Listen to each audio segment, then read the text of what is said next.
मैं आप लोगों को इससे पहले 2 पार्ट बता चुका हूँ विलोम शब्द का, आज तीसरा पार्ट होगा ये।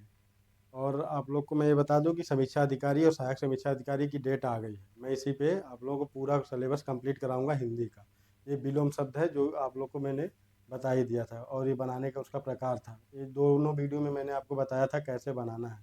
स्वतंत्र शब्दों द्वारा, उपसर्गों के द्वारा, उपसर्ग के योग के द्वारा, उपसर्ग के परिवर्तन के द्वारा और लिंग परिवर्तन के द्वारा और एक साथ आने वाले शब्दों के साथ।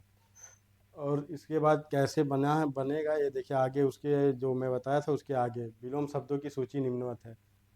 ये शब्द दिया है और विलोम दिया है। आध्यात्मिक का विलोम होता है भौतिक। आध्यात्मिक का विलोम होता है पुराना, मतलब पहले का। अभी भौतिक का मतलब इस टाइम जो वर्तमान में चल रहा है।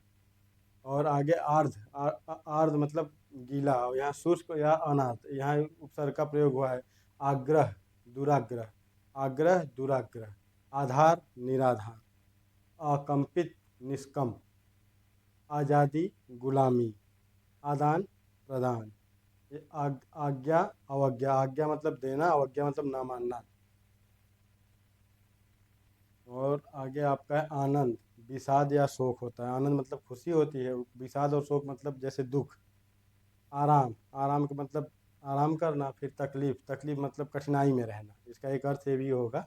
आशीष, आशीष का होता है जैसे हम आशीर्वाद कहते हैं, लेकिन ये आशीष जो शब्द है ये भी उसी से रिलेटेड है। लेकिन अभिशाप, उसके मतलब अभिशाप का मतलब होता है जब किसी को मतलब बद्दुआ देना, तो उसका ठीक उल्टा है। इष्ट, अनिष्ट, इष्ट का मतलब अच्छा, अनिष्ट का मतलब आपका खराब होने वाला है। इच्छा, अनिच्छा, जो कि इच्छा मतलब जो इच्छा आपकी है कि हाँ के भाव में है, इच्छा है कि है। और अनिच्छा मतलब इच्छा नहीं है। किसी चीज़ को लोग नहीं कहते खाने की इच्छा है, लोग कहते नहीं खाने की अनिच्छा, मतलब इच्छा नहीं है। तो उसी का एक ठीक विपरीत है। इहलोक, परलोक मतलब यहाँ का, नीचे धरती पे हम लोग इहलोक कहते हैं। परलोक का मतलब ऊपर आकाश वाला परलोक होता है, जिसको हम लोग नहीं जानते हैं। इज्जत, बेइज्जत, इधर, उधर, ये इसमें आपका सब शब्द का का है जो मेल से है। इसमें लिंग परिवर्तन भी है, उपसर्ग सर्ग का भी है, स्वतंत्र शब्दों वाला भी है, क्रिया विशेषण है, सबका है। और आगे देखिए इच्छुक, अनिच्छुक, उससे आपका उपसर्ग लगाया गया ये शब्द बन चुका है। ईश्वर, अनिश्वर, ईश्वर मतलब भगवान, अनिश्वर मतलब नहीं, कोई मैं नहीं। जो लोग कहते हैं ना आस्तिक नास्तिक वाले ही इसके संदर्भ में इसको देखा जाएगा। ईमानदार, बेईमान, ये किसी की ईमानदार, किसी का गुण बता रहा है। ईमान, वह बहुत ईमानदार है, लेकिन उसका ठीक उल्टा होता है, वो बेईमान है। ये किसी की विशेषता, विशेषण शब्द है, आपको बता दे रहे हैं। ये किसी के विशेषण, उसके उसके गुण को बता रहा है। किसी व्यक्ति का गुण है और किसी व्यक्ति का दोष है, बेईमान है। और कोई कहता है वो उसकी अच्छाई है, किसी की बुराई है।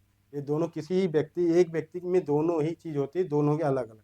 ईमानदारी उसके विशेषण को बता रहा है, और ये जो है बेईमान उसके विशेषण में दोष को बता रहा है। इसिप्त, अनिसिप्त, मतलब इसिप्त का मतलब होता है किसी चीज़ से लिप्त, मतलब उसे संलग्न, उसके साथ रहना। अनिसिप्त से मतलब दूर, मतलब उससे कोई लगाव नहीं रखने वाला।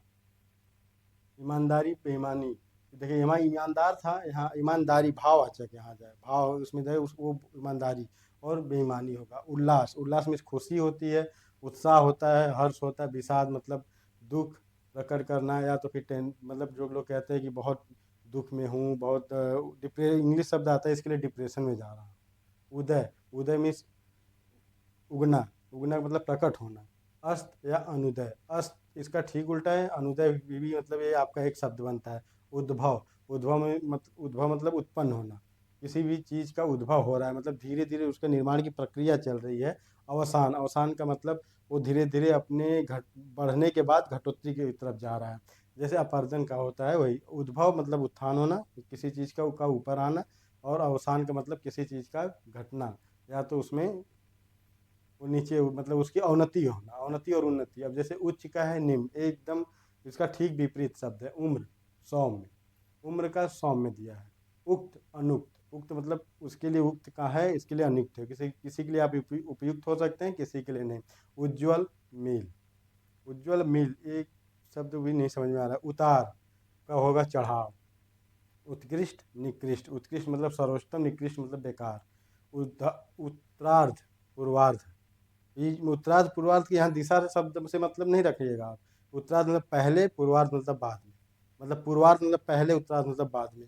फिर उत्तर, दक्षिण, यहाँ देखिए दिशा दे दिया है, उत्तर का दक्षिण विपरीत दिया है। और आपका उपयोगी अनुपयोगी, उपयोगी शब्द है, यहाँ लग गया है आपका उपसर्ग लगा के बना दिया। उपयोगी मतलब किसी चीज़ का उपयोग करने वाला, फिर इसमें अनुपयोगी हो गया। उपकार अपकार, ये भी आपका उसी शब्द से बना। उत्तीर्ण अनुत्तीर्ण, उद्यत विनत, उत्थान पतन, वही चीज़ है। उत्थान किसी का होता है, फिर पतन होता है कि उनका उत्थान हो रहा था, पतन हो रहा है। उपचार अनुपचार, जिसका उपचार किया जा सके, जो दवा से ठीक हो सके। अनुपचार, जिसका उपचार ही ना हो, ठीक उल्टा शब्द है। उत्थित पतित, उन्नत अवनत, उर्वर अनुर्वर, मतलब जैसे हम लोग कहते हैं ना, वो भूमि बहुत उर्वर है, वो वहाँ की जो मिट्टी बहुत उर्वर है, लेकिन जहाँ उर्वर नहीं रहती है उसको हम लोग अनुस्वर, ये अनुवर इसके अनुसार होगा, अनुवर।